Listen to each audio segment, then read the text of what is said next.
Fala galera, tudo bem?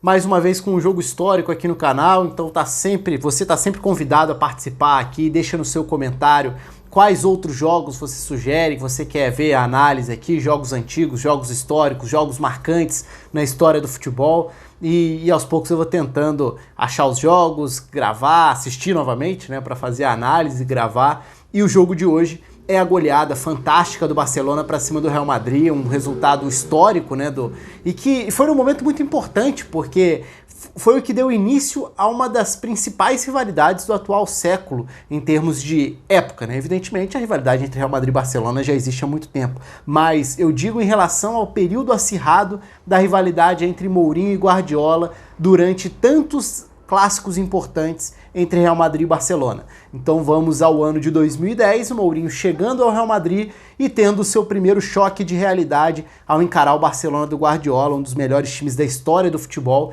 E por que é o início de uma época tão interessante, né? Porque foi uma primeira goleada, o Barcelona faria outras depois ao longo da década que viria pela frente, mas acima de tudo foi um primeiro episódio de uma sequência que a gente ia ver depois. Por exemplo, a temporada seguinte, né, o ano seguinte, na verdade, traria uma sequência de clássicos em um espaço muito reduzido de tempo, ali em 2011.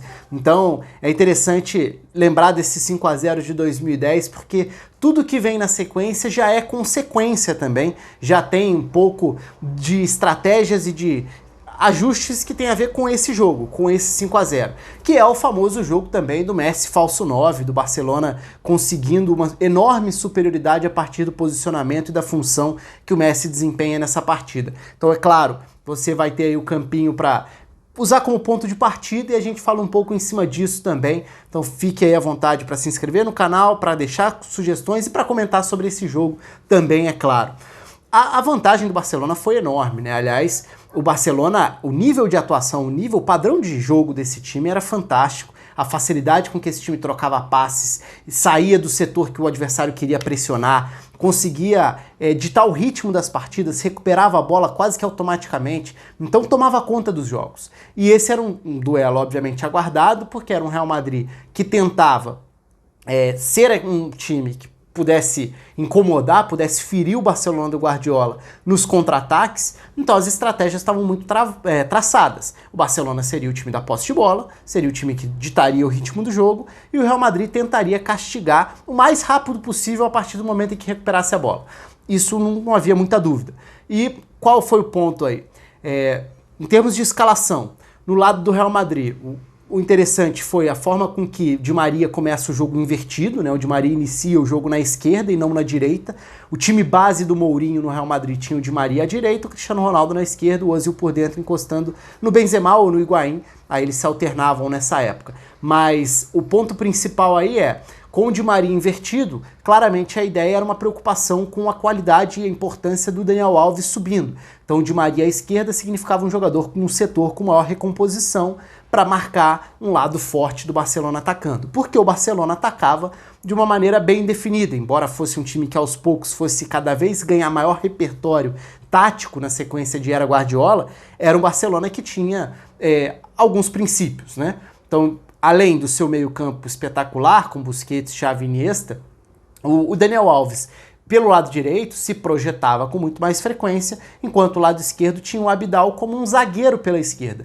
Ele ficava como base, era um lateral que não se mandava, raramente ia à frente ou tinha funções mais ofensivas. Ficava muito mais alinhado à dupla de zaga. Aí um outro aspecto interessante, como Piqué e Puyol invertiam um lado durante o jogo. E isso tinha muito a ver com o lado do Cristiano Ronaldo. Então o Cristiano Ronaldo começa o jogo pela direita, para o Di Maria fechar a marcação pela esquerda. Isso significava, num primeiro momento, a inversão de lado para que o Puyol marcasse pela esquerda e batesse de frente com o Cristiano Ronaldo. Durante o jogo isso acontece algumas vezes, essa inversão, justamente para ter o Puyol no setor do Cristiano Ronaldo, fazendo a cobertura do lateral do setor do Cristiano Ronaldo. Isso fica muito claro no primeiro tempo, depois do 2-0 do Barcelona, o Mourinho chega a inverter Di Maria e Cristiano Ronaldo para tentar trazer o Cristiano Ronaldo para o lado mais forte dele, o lado esquerdo, e aí o Guardiola responde invertendo Piqué e Puyol para o Puyol virar o zagueiro pela direita. Então era algo muito flexível ali, os dois poderiam se alternar dentro do jogo e muito disso tinha a ver com o posicionamento dos meias abertos do Real Madrid. Agora, e essa superioridade do Barcelona? Essa superioridade vinha dessa enorme capacidade de reter a bola e recuperar a bola, então o Barcelona era muito forte das duas maneiras, e tem o aspecto tático do Messi. Então qual foi o papel, a influência do Messi ali como esse falso 9? O Messi foi o atacante que não guardava a posição, enquanto do lado esquerdo Davi Villa ficava mais espetado à ponta para entrar em diagonal o tempo inteiro, e o Pedro partindo da direita para dentro. Então eram dois pontas constantemente dando essa ameaça em profundidade, ou seja, eles estavam posicionados para receberem o passe em profundidade, o passe nas costas da linha de defesa. Se o Messi estava solto, e a ideia era justamente que o Messi confundisse a marcação, o Messi não era o 9, então ele não prendia o zagueiro. O Messi não era o meia, então ele não estava no setor dos volantes. O Messi era tudo ao mesmo tempo.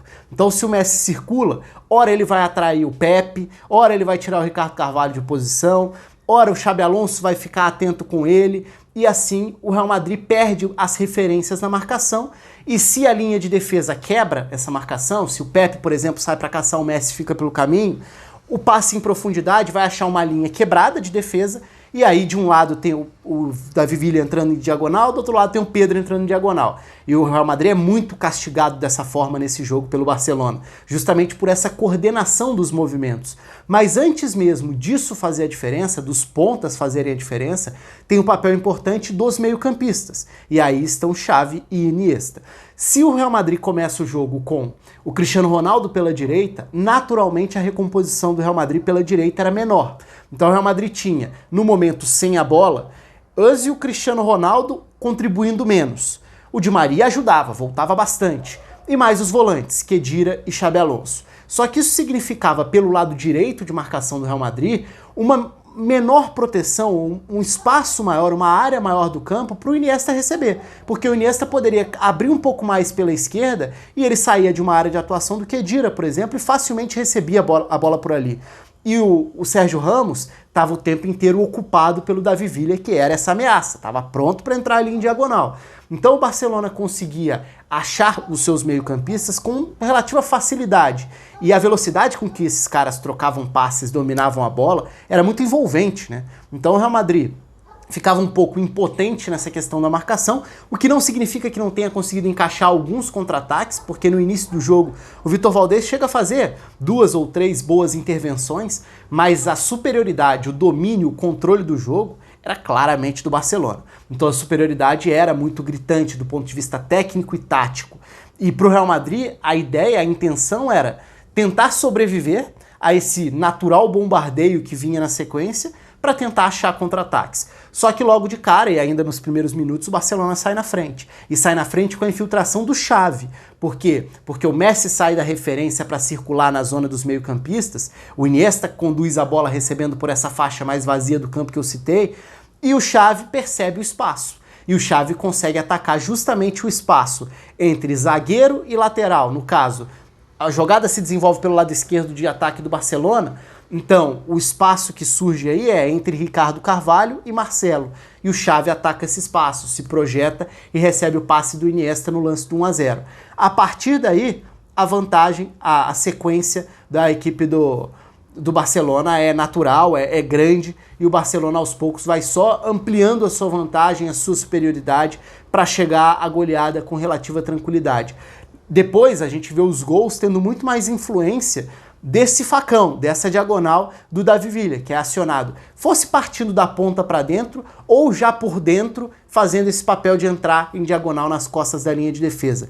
No segundo tempo, o Mourinho tenta, e aí é esse cenário que eu falei do Davi Villa, causando estrago, transformando em goleada, mas no segundo tempo o Mourinho tenta ainda adaptar um pouco, né? Ele tenta fazer a substituição, que é a substituição de sacar o Özil para colocar o Lasdiarra, porque o Özil não contribuía muito sem a bola, o Real Madrid quase não ficava com a bola. Isso depois traz outros desdobramentos para os clássicos mais lá na frente. Aos poucos a gente começa a ver, né? Ainda nessa temporada, e isso é assunto para outros vídeos, mas isso ainda na temporada 2010-2011 a gente começa a ver o Real Madrid do tridente de meio campo, e aí já passando a ser o time dos 3 volantes. O Pepe passa a ser usado como volante, o Ozil passa a ser usado como meio aberto, justamente para conseguir encorpar o meio e competir, tentar diminuir essa inferioridade numérica que existia por ali. Então no segundo tempo o Lassi de Arra entra para compor o meio campo junto com o Xabi Alonso e também o Khedira. Só que o Barcelona segue superior, o Barcelona segue achando os espaços, segue rodando a bola de um lado para o outro. Em alguns momentos, eu falei do Davi Villa atacando não só por fora, mas por dentro para receber essa bola em profundidade. Em alguns momentos essa coordenação se dava também pelo fato do Iniesta abrir para receber o jogo pela esquerda. Em outros momentos a gente viu Iniesta e Xavi invertendo posições, então era o Xavi mais à esquerda, o Iniesta mais por dentro. Então o Barcelona soube trabalhar com muita tranquilidade esses posicionamentos em campo, porque o time se entendia muito bem. E ainda não era o melhor estágio de trabalho do Mourinho no Real Madrid. Isso obviamente seria aperfeiçoado à medida que o tempo foi passando para tentar conseguir competir, porque nesse primeiro momento não deu para competir. O Real Madrid foi atropelado pelo Barcelona, e o Barcelona, até com requintes de crueldade no final, né, com o Jeffrey e Bojan entrando. Bojan entra, tem 2 chances em 1 minuto em campo. Então o Barcelona poderia ter ampliado a goleada até antes. O 5-0 sai já no finalzinho, com o Jeffrey saindo do banco para concluir e fazer o gol da goleada, que depois tem provocação, tem a comemoração lá famosa do Piqué mostrando a mão aberta, aí depois tem a falta violenta logo na saída de bola do 5º gol, aí vira confusão, o jogo termina em confusão e dá início a uma série de clássicos quentes, violentos em alguns momentos, mas muito bem jogados em vários outros também. Foi um momento muito especial da rivalidade,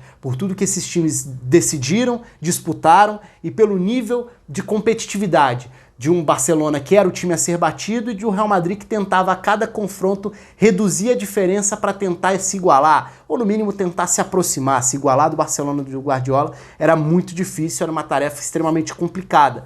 Mas anos depois o Mourinho ainda conseguiu superar o Guardiola, o Barcelona do Guardiola, até no campeonato por pontos corridos. Só que, de novo, aí já são assuntos para outros vídeos, para outros enfrentamentos, já que a ideia aqui é ficar nesse clássico. E nesse aí, o Barcelona passou por cima, fez 5-0 e comemorou um dos grandes capítulos dessa rivalidade com um show do seu time, coletivamente falando, e vários destaques individuais dentro dessa grande atuação. Um abraço a todos, conto aí com a inscrição, com os comentários e até a próxima.